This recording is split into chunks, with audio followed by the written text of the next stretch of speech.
നമ്മളിപ്പോൾ ഇവിടെ ഇരിക്കുന്നത് അഗസ്ത്യാശ്രമം, പുലിക്കാട് അഗസ്ത്യാശ്രമത്തിൻ്റെ പുറയിലെ ആ ക്ഷേത്ര സമുച്ചയത്തിൻ്റെ പുറയിലെ സുധീർസ്വാമിയുടെ സന്നിധാനത്തിലാണ് ഇരിക്കുന്നത്.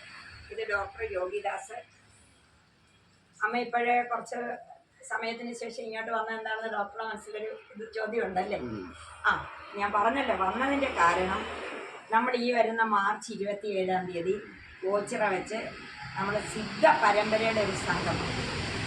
ആ സിദ്ധ പരമ്പരയുടെ സംഗമം എന്ന് പറയുമ്പോൾ നമ്മൾ 18 സിദ്ധന്മാരുടെ പരമ്പരയിലുള്ളവരെ ചെന്ന് കണ്ട് അവരുടെ താല്പര്യമുള്ളവരെ എങ്ങനെയെങ്കിലും നമ്മൾ ഓച്ചിറ എന്ന് പറയുമ്പോൾ ദൈവികമായിരിക്കുന്ന ഒരു പ്ലാറ്റ്ഫോമാണല്ലോ, അല്ലാതല്ലോ, അവിടേക്ക് വരുത്തുന്നു. ആ വരുത്തുന്നതിൻ്റെ ഉദ്ദേശം എന്താണെന്ന് പറഞ്ഞാൽ ഇന്നും അജ്ഞാതമായിരിക്കുന്ന വളരെ പരമ്പരയിൽപ്പെട്ട മഹർഷീശ്വരന്മാരുടെ സ്ഥാനങ്ങൾ ഇതുപോലെയുണ്ട്. അവരുടെ ഒരു അനുഗ്രഹവും അവരുടെ ഒരു, നമ്മൾ പറയത്തില്ലേ, വ്യാഴത്തിൻ്റെ ദൃഷ്ടി എന്നുള്ളൊരു നോട്ടവും അവർ പ്രയോഗിച്ചുകൊണ്ടിരിക്കുന്ന നമുക്ക് പ്രധാനമായിട്ട് വേണ്ടത് ഔഷധങ്ങളും കൂടെയാണ്. ഞാൻ ഇവിടേക്ക് വന്നത് ഇപ്പോൾ ഡോക്ടർ യോഗിദാസ് ഉള്ളതുകൊണ്ട് എനിക്കിപ്പോൾ വന്ന് ഇതിനെപ്പറ്റി പറയാനും പിന്നെ ഈ സ്ഥാപനമായിട്ടുള്ള ബന്ധം എനിക്ക് എത്രയോ വർഷങ്ങളുടെ ബന്ധമുണ്ട്. ഒരുപാട് അനുഗ്രഹങ്ങൾ സുധീർ സ്വാമിയിൽ നിന്ന് എനിക്കുണ്ടായിട്ടുണ്ട്. അതുകൊണ്ടാണ് ഞാൻ ആദ്യമേ തന്നെ ഇങ്ങോട്ട് വന്നത്. അപ്പോൾ ഡോക്ടറെ, ഞാൻ ഈ സിദ്ധ സംഗമം നടത്തുന്നു, അതിനെക്കുറിച്ച് ഇപ്പോൾ അഗസ്ത്യരുടെ തുടങ്ങുന്നത്, അതിനെക്കുറിച്ച് എൻ്റെ ഈ പ്രയത്നത്തെ എങ്ങനെയത് സക്സസ് ആക്കാമെന്നൊരു നിർദ്ദേശം തരണം. നമ്മളിപ്പോൾ അഗസ്ത്യാശ്രമത്തിലാണ് ഇവിടെ ഇരിക്കുന്നത്. അഗസ്ത്യാശ്രമം ഇവിടെ സ്ഥാപിച്ചിരിക്കുന്നത് ഒരു സുധീർ വൈദ്യരാണ്. അപ്പോൾ എൻ്റെ പരമഗുരുവാണ് അദ്ദേഹം. അപ്പോൾ അദ്ദേഹം ഇവിടെ കൈകാര്യം ചെയ്തിട്ടിരുന്നത് മർമ്മ എന്ന് പറഞ്ഞ സെക്ഷനാണ്. മർമ്മ സെക്ഷൻസ്, അതായത് ഈ സിദ്ധവൈദ്യത്തിൽ തന്നെ ഞരമ്പും എല്ലുകളും കൈകാര്യം ചെയ്യുന്നത്. അപ്പോൾ അതിന് അദ്ദേഹം വളരെ എക്സ്പേർട്ടായിരുന്നു. അദ്ദേഹമായിട്ട് എനിക്ക് 1990 വന്ന് കൂടാനുള്ള ഭാഗ്യം ഉണ്ടായി. ശിഷ്യത്വം സ്വീകരിച്ച് മോഡേൺ മെഡിസിനായിരുന്നു. അപ്പോൾ അദ്ദേഹത്തിന് ശിഷ്യത്വം സ്വീകരിച്ച് 22 വർഷക്കാലം അദ്ദേഹം സമാധിയാകുന്നവരെ എനിക്ക് കൂടെ ഇരിക്കാൻ പറ്റുന്നതാണ് ഏറ്റവും വലിയ ഭാഗ്യം. ഇതിൻ്റെ ആരംഭ കാലഘട്ടത്തിൽ ഇവിടെ ഒന്നും ഇല്ലായിരുന്നു, വെറും ഒരു ശൂന്യമായിട്ടുള്ള പറമ്പായിരുന്നു. ഞങ്ങൾ ആദ്യം ഇവിടെ വന്ന് അതിന് ശേഷം അമ്മയ്ക്ക് ആദ്യത്തെ സംഭവങ്ങളൊക്കെ ഇവിടെ അറിയാൻ പറ്റും. ആദ്യമായിട്ട് അമ്മ ഇവിടെ വന്നിരുന്നു. അപ്പോൾ അന്ന് 2-3 ക്ഷേത്രങ്ങളുള്ളൂ, മൊത്തം ക്ഷേത്രങ്ങളായിട്ടില്ല. അപ്പോൾ അന്ന് നമ്മൾ ഭാഗസപ്താഹം നടത്തി. അതിനുശേഷം വളരെ ഐശ്വര്യങ്ങളൊക്കെ ഉണ്ടായിപ്പോൾ. വൈദ്യന്റെ ഇച്ഛ പോലെയല്ലേ ഡോക്ടറെ നമ്മൾ നടത്തിയ വൈദ്യന്റെ സമാധിക്ക് ശേഷം വന്നിട്ടുണ്ട്. ആദ്യത്തെ തന്നെ വെള്ളമല്ലായിരുന്നു നമുക്ക്, പിന്നെ ഡോക്ടർ അല്ലേ ഓഡിറ്റോറിയം ചെയ്തത് അല്ലേ? പിന്നീട് ഇത് ഓരോ വർഷം എങ്ങനെ ഭയങ്കര പുരോഗതി ഉണ്ടായിക്കൊണ്ടിരുന്നത്. ഇന്ന് വരെ മുടങ്ങിയിട്ടില്ല എന്നാണ് നമ്മുടെ സപ്താഹം. എല്ലാ വർഷം സമാധി കഴിഞ്ഞ സപ്താഹം ലാസ്റ്റ് ഇറങ്ങി. അപ്പോൾ ഈ സിദ്ധവൈദ്യത്തിൽ തന്നെ ഔഷധങ്ങൾ കൊണ്ട് ഉള്ള ചികിത്സയുണ്ട്. ഇനി ഔഷധങ്ങൾ ഫലിക്കാതെ വരാൻ നേരത്തെ പ്രയോഗങ്ങൾ ആ സെക്ഷനിൽ വരുന്നതാണ് മർമ്മ എന്ന് പറയുന്നത്. നമ്മൾ സാധാരണ നമ്മുടെ ടെക്നിക്കൽ പ്രോബ്ലംസ് ആണ് മെയിനായിട്ട് അതിനകത്ത് വരുന്നത്. Structural abnormalities. കാരണം നമ്മൾക്കിപ്പോൾ ഒരു കുഴ തെറ്റിയിരിക്കുന്നു, മരുന്നോടത്തെ കയറിയിരിക്കുക ഇല്ല, അത് പിടിച്ചിടേണ്ടത് എന്ന് പറഞ്ഞ പോലെ ശരീരത്തിൻ്റെ പല ഭാഗത്ത് പാർഷ്യലും അല്ലെങ്കിൽ കംപ്ലീറ്റ് ഡിസ്പൊട്ടേഷൻ ഉണ്ടാകുന്നുണ്ട്, ഡിസ്പ്ലേസ്മെൻറ്റ് അതൊക്കെ ഉണ്ടാകാൻ നേരത്ത് അതെങ്ങനെ കൈകാര്യം ചെയ്യണമെന്നുള്ളതാണ് നോർമൽ സ്ട്രക്ചറിലേക്കാണ് കൊണ്ടുവരണമെന്നുള്ള ആണ് നമ്മൾ നോക്കുന്നത്. അതിനുള്ള ചികിത്സ ഇവിടെ നടക്കുന്നു. ഇതിപ്പോൾ നമ്മൾ വൈദ്യരെ പുറത്തേക്ക് കൊണ്ടുവന്നു. ഇപ്പോൾ ഇത് ആഗോള അടിസ്ഥാനത്തിൽ വളരെ അട്രാക്റ്റീവ് ആയിട്ടുള്ള ഒരു സെൻ്ററായിട്ട് മാറിയിരിക്കുന്നത്. ഒരുപാട് വലിയ ആളുകൾ ഇവിടെ വന്നിട്ടില്ലേ, പ്രശസ്തരായത് ഒരുപാട് പേര് വന്നിട്ടുണ്ട്. നമ്മളിപ്പോൾ 22 വർഷമായിട്ടുണ്ടല്ലോ. ഓരോ 12 വർഷം കൂടുന്നതോറും നമുക്ക് വൈദ്യര് ചില കഴിവുകളുണ്ടാകും. അതിനകത്ത് സിദ്ധവൈദ്യം എന്ന് പറയും. വൈദ്യം സിദ്ധവൈദ്യനായിട്ട് മാറും. നമ്മളതിനകത്ത് അട്രാക്ഷൻ നമ്മൾ ചെയ്യുക, ഫലം ടീച്ചറും തരിക. അത് നമ്മളാണ് മാറ്റുന്ന. സിദ്ധിയൊക്കെ എപ്പോഴും പോവാം, അത് കാര്യം ഏത് സമയത്തും നഷ്ടപ്പെടാണ്. അതിലൊന്നും അട്രാക്ട് ചെയ്യാതെ നമ്മൾ മുന്നോട്ട് പോകണം. അങ്ങനെ മുന്നോട്ട് പോയിക്കൊണ്ടിരിക്കുകയാണ്. വളരെ ഫലപ്രദമായിട്ടുള്ള ചികിത്സ സമ്പ്രദായമാണ്. ഇപ്പം നമ്മളിപ്പോൾ ഈ സിദ്ധ സംഗമം നടക്കാൻ പോവാണ് ഓച്ചിറയിൽ വെച്ചിട്ട്. അതായത് മാർച്ച് 27 700 വർഷമായി 761 വർഷമായി ഇപ്പം പറഞ്ഞ ഈ എല്ലാ ശാഖകൾക്കും കോൺട്രിബ്യൂട്ട് ചെയ്തിട്ടുള്ള ആളാണ് ഭഗവാൻ പ്രഭാകര സിദ്ധിയോഗിയാണ്. പരമഹംസരെ മരണമില്ലാത്ത യോഗി എന്നാണ് പറയുന്നത്. അദ്ദേഹത്തിൻ്റെ ജന്മദിനമാണ് മാർച്ച് 28-ാം തീയതി, 763ാമത് ജന്മദിനം. അപ്പം മറ്റേത് നമ്മൾ ഭാഗവത സപ്താഹം, അമ്മ ഭാഗവതാചാരിയാണല്ലോ, അതും ഇതൊക്കെ ചെയ്യുന്നല്ല. ഇത്തവണ നമുക്ക് തന്നിരിക്കുന്ന ഈ പറഞ്ഞ പോലെയുള്ള ഇൻഡ്യൂഷനെ സിദ്ധ പരമ്പരയെ മുന്നോട്ട് കൊണ്ടുവരണം. അത് നമ്മുടെ മെഡിസിന് ധാരാളം ഈ പ്രയോഗത്തിനും പ്രാധാന്യമുണ്ട്. അപ്പോൾ ഇത് ഇപ്പോഴത്തെ ഈ ട്രെൻഡിൽ അത് പിന്നോട്ട് പോയിക്കൊണ്ടായിരിക്കുന്നത് ചിലയിടത്തൊക്കെ. പക്ഷെ അല്ല, പരമ്പരാഗതമായിട്ട് ഇങ്ങനെ വന്നിരിക്കുന്ന ഒന്നും നശിപ്പിക്കാൻ ആർക്കും പറ്റില്ല. കാര്യം ജനങ്ങൾക്ക് ഇത് ഫലിക്കുമ്പോഴല്ലേ ജനങ്ങൾ വരുന്നത്. അപ്പോൾ അതുകൊണ്ട് ഇത്തവണ നമുക്ക് ഒരുപാട് രോഗങ്ങൾ വർദ്ധിച്ചു വരുന്ന ഈ യുഗത്തിൽ സിദ്ധ പരമ്പര, പ്രധാനമായിട്ട് അഗസ്ത്യർ, ഭോഗർ, പാമ്പാട്ടി സിദ്ധറായിട്ടാണ് പറയുന്ന പ്രഭാകര സിദ്ധിയുണ്ട്. അപ്പോൾ പാമ്പാട്ടി സിദ്ധരുടെ പരമ്പര, അങ്ങനെ അഗസ്ത്യരും ഭോഗരും മഹാമുനികളുടെ എല്ലാം പരമ്പരയിൽ ആരെങ്കിലും ഇതുപോലെ കണ്ടിന്യൂ ചെയ്യുന്നവരെ എങ്ങനെയെങ്കിലും അവരെ അപ്രോച്ച് ചെയ്ത് അവരോട് ആ ഒരു എന്താ പറയുന്നത് ഋഷി തുല്യമായ ആ ഒരു അവസ്ഥയിൽ അവരെ ഗോചരയിലേക്ക് ഒന്ന് കൊണ്ടുവരാൻ ശ്രമിക്കുകയാണ്. എൻ്റെ ഈ ശ്രമത്തിൻ്റെ എൻ്റെ പ്രായം ഡോക്ടർക്ക് അറിയാം. 10-78 വയസ്സായി. ഞാനിവിടെ സത്താനം ചെയ്തിട്ട് തന്നെ 15 അല്ലേ ആയി. എന്നിട്ട് ഈ സമയത്ത് ഇപ്പോൾ ഗുരുക്കന്മാർ തരുന്നതാണ് നമുക്ക് ഈ പ്രേരണ. അപ്പോൾ ഇതിന് തയ്യാറായിരിക്കുകയാണ്. പ്രധാനമായിട്ട് ഇങ്ങോട്ടാണ് എത്തിയത്. കാര്യം ലൈവായിട്ട് ഡോക്ടർ യോഗിദാസ് ഉണ്ട്, പിന്നെ പത്മനാഭൻ സാറും ഉണ്ടല്ലേ വരും.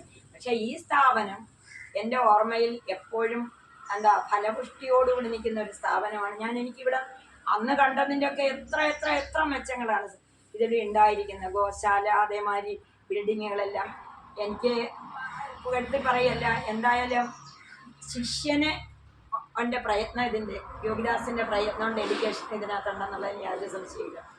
അതെ, പറയാതിരിക്കാൻ പറ്റില്ല. ഗുരു സെലക്ട് ചെയ്തല്ലേ എല്ലാം നിയോഗമല്ലേ. അല്ലെങ്കിൽ മോഡേൺ മെഡിസിൻ്റെ പന്താവിൽ പ്രാക്ടീസ് ചെയ്തിരുന്ന അങ്ങ് ഇങ്ങോട്ട് ആ ഗുരുവിനെ സ്വീകരിച്ച് ഇവിടെ വന്ന്, അതൊക്കെയാണ് ഏറ്റവും വലിയ ദൈവനിയോഗം എന്ന് പറയുന്നത്. അതിൽ എനിക്ക് സന്തോഷമുണ്ട്.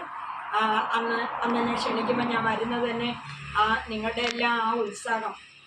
നമ്മളാ വരുമ്പം വെള്ളമല്ലേ ആദ്യമേ എത്തിച്ചാൽ, ആദ്യത്തെ നോട്ടീസ് നടന്നില്ല, പിന്നെ ഡോക്ടർ ഉണ്ടാക്കി ഡിസൈൻ ചെയ്തെടുത്താണല്ലോ അല്ലേ. അന്നേരമല്ലേ നമ്മൾ പിന്നെ ഈ ഡോക്ടർ വേറെ ശിഷ്യ ഇവിടെ നിന്ന് വന്നു, അമ്മ വന്ന്, വൈഫ് ഇവിടെ വന്നു, എല്ലാം വന്നു. അപ്പൊ എന്തായാലും എനിക്ക് തന്നെ ഡോക്ടർ കുടുംബം ഇതിനകത്തുണ്ടല്ലേ, മകനുണ്ടെന്ന് എനിക്ക് കാണണം, മകനുണ്ടെന്ന് പറഞ്ഞു.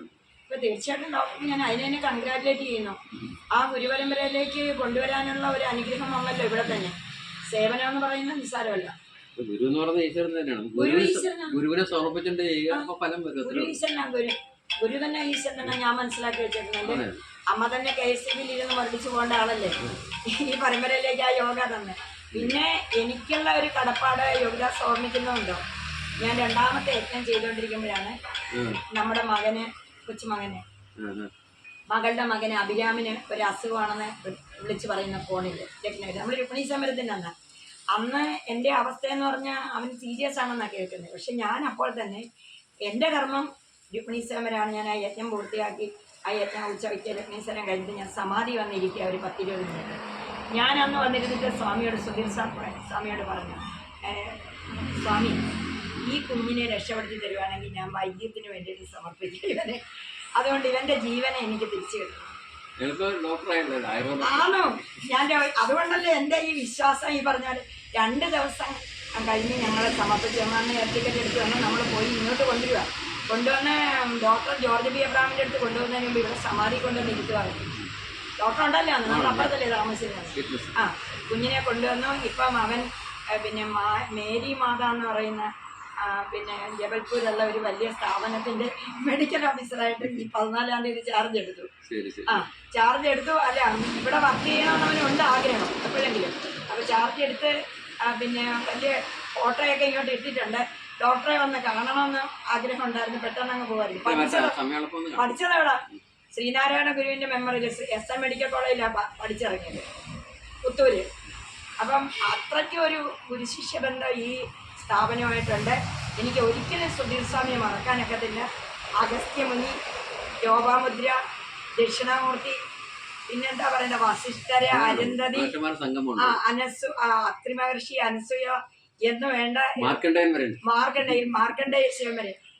അല്ലെ, ഒരിക്കലും യോഗാസല്ലേ വർഷത്തിലൊരു പ്രാവശ്യം. ഈ ഔഷധ ഗണപതി എന്ന് പറയുന്നതാണ് ഏറ്റവും കൂടുതൽ അല്ലേ മുക്കുടി. ചികിത്സയായിട്ട് ബന്ധപ്പെടുന്ന എല്ലാ തടസ്സങ്ങളും. അപ്പൊ തീർച്ചയായിട്ടും എനിക്ക് ഇവിടെ താമസിക്കാൻ പറ്റി, ഇവിടെ ചികിത്സിക്കാനും പറ്റിയിട്ടുണ്ട്. എൻ്റെ കയ്യാണ് ഇപ്പോഴൊരു പ്രശ്നമുണ്ട് കൈക്ക്. അപ്പൊ ഇതെല്ലാം ഉണ്ട്. അപ്പൊ ഞാൻ ഇവിടേക്ക് എത്തിയത് തീർച്ചയായിട്ടും ടൈം ഉണ്ടാക്കി 27-ാം തീയതി യോഗിദാസിന്റെ സാന്നിധ്യം, മറ്റുള്ളവരുടെ സാന്നിധ്യം എന്ന് പറയുന്നത് സുധീർ സ്വാമിയുടെ സാന്നിധ്യം എന്ന് ഞാൻ പ്രതീക്ഷിക്കുന്നു. എത്ര തിരക്കുണ്ടെങ്കിലും ഒന്ന് പ്രാർത്ഥിക്കുക. മാത്രമല്ല അമ്മ ഈ പരമ്പരപ്പെട്ട് കാണാൻ പോകുമ്പോൾ അവരൊക്കെ പ്ലേസിങ് ആയിട്ട് ഇതുപോലെ അവർ കൈ തരണ്ടേ, അവരൊക്കെ വലിയ ആളുകളല്ലേ. ഇപ്പം ഞങ്ങളെന്തിനാ ഓച്ചിറയ്ക്ക് വരുന്നതെന്ന് ചോദിച്ചാൽ ഞാൻ എന്ത് ചെയ്യും? അപ്പം തീർച്ചയായിട്ടും നമ്മുടെ ജനങ്ങൾക്ക് ഈ എനിക്കൊരു കാര്യം കൂടെ ഞാൻ ചോദിക്കാം. ഈ ആയുർവേദം ഇതൊക്കെ എന്ന് പറയുന്ന ജീവിത ശൈലിയല്ലേ അല്ലേ? അതിനൊരു മാറ്റം വരുത്തല്ലേ?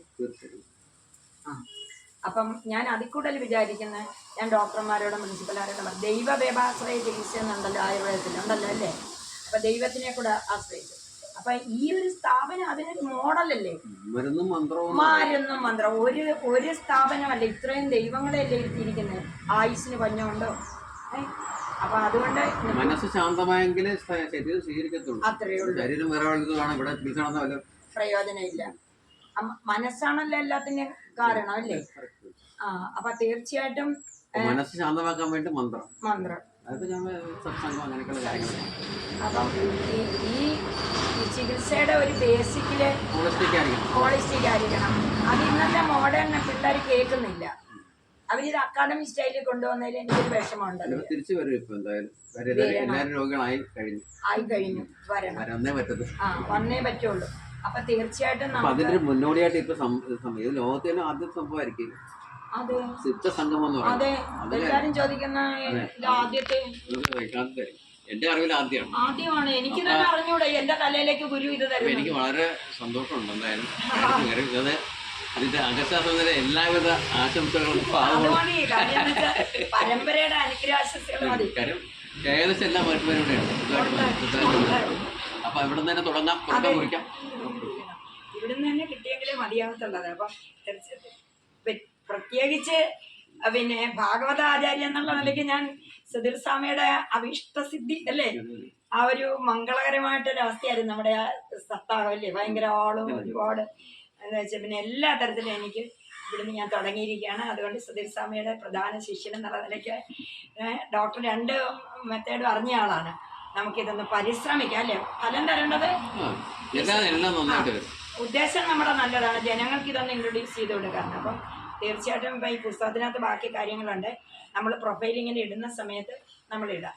അപ്പം മറക്കണ്ട, എല്ലാവിധമായിട്ടുള്ളൊരു ഡോക്ടറെ കണ്ടുമുട്ടാനും ഞാൻ ഇത്രയും സമയം അവിടെ ധ്യാനിച്ചിരിക്കുകയായിരുന്നു. മറക്കണ്ട. തീർച്ചയായിട്ടും നമ്മൾ അതല്ല വസിഷ്ഠാശ്രമത്തിന് ഞാനല്ലേ ഇട്ടത്?